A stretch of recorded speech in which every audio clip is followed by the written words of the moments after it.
आज मैं शिवराज सिंह जी से एक सीधा सवाल पूछना चाहती हूँ। मैं पूछना चाहती हूँ कि आप बताइए, अमित सिरोलिया को अपनी जान से हाथ क्यों धोना पड़ा? अमित सिरोलिया की जान इसलिए गई शिवराज सिंह जी क्योंकि वो एक मामा होने का फर्ज अदा कर रहे थे।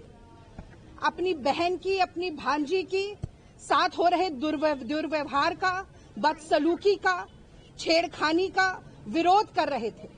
और अगर यही काम आपने किया होता शिवराज सिंह जी, तो आज इस नौजवान की जान न जाती। और ये अकेला भाई नहीं है जिसकी बहन के साथ, जिसकी मां के साथ या जिसकी बेटी के साथ दुर्व्यवहार आपके प्रदेश में हो रहा है।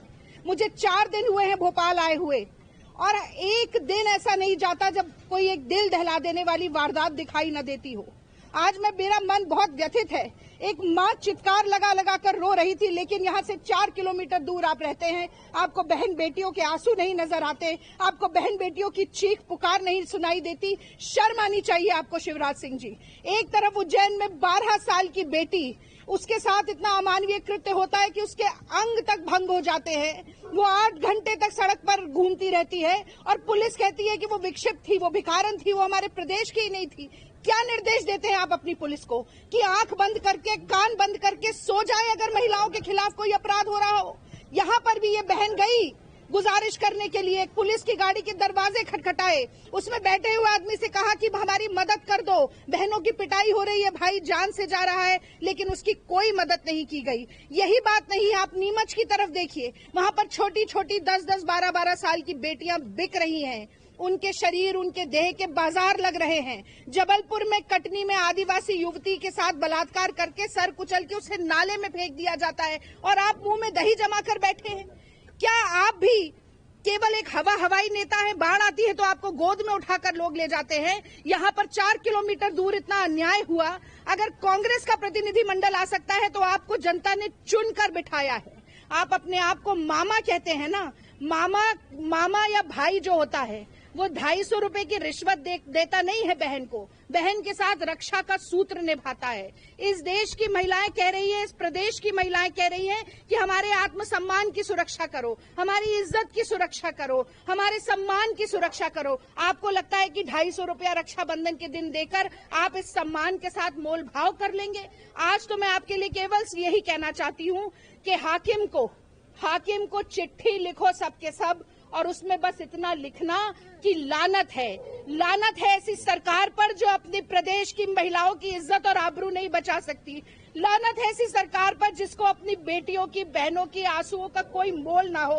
और लानत है ऐसी सरकार पर जो एक रोती चित्कार भरती हुई माँ के पास पहुंचकर उसके आंसू न पहुंच सके, उसके जख्मों पर मलहम न लगा सके। आपकी सरकार पर धिक्कार है। और आप जान लीजिएगा कि अगर महिलाएं ठान लेंगी ना शिवराज सिंह जी, तो आपकी सरकार जो है वो उल्टे पांव दौड़ती हुई दिखाई देगी। इसीलिए प्रदेश की महिलाओं के साथ इतना अन्याय मत कीजिए। ये आपको चेतावनी आज मैं देकर जा रही हूँ। जय हिंद। और अपने देश की, अपने प्रदेश की बेटियों के लिए मैं ये जरूर कहना चाहती हूँ कि लड़ रही हैं बेटियां और पढ़ रही हैं बेटियां, अपना हर वजूद खुद गढ़ रही हैं बेटियां।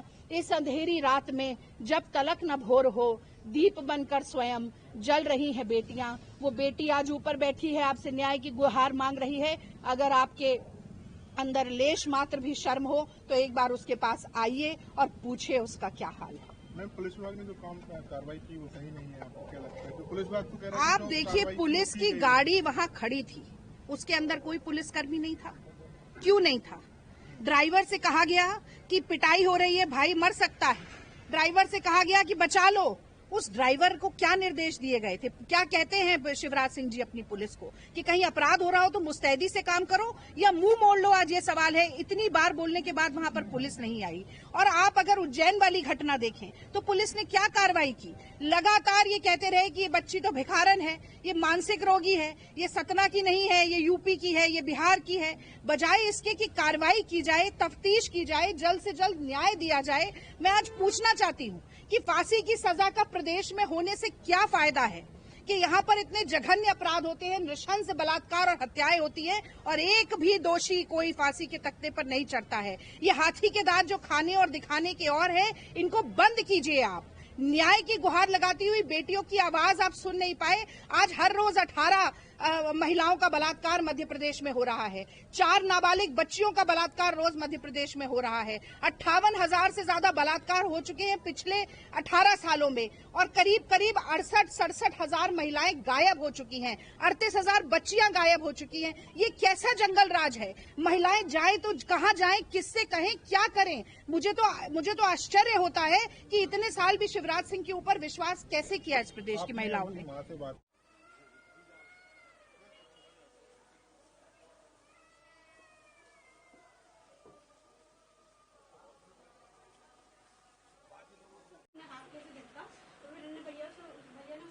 आपने ऐसा क्यों किया, क्यों तुम ऐसा क्यों कर रहे हो, मेरी बहन के साथ हाथ क्यों नहीं टकराए, उसका तो भैया को मारने लगे। मैंने भैया को बचाने के लिए उनको खींचा तो जो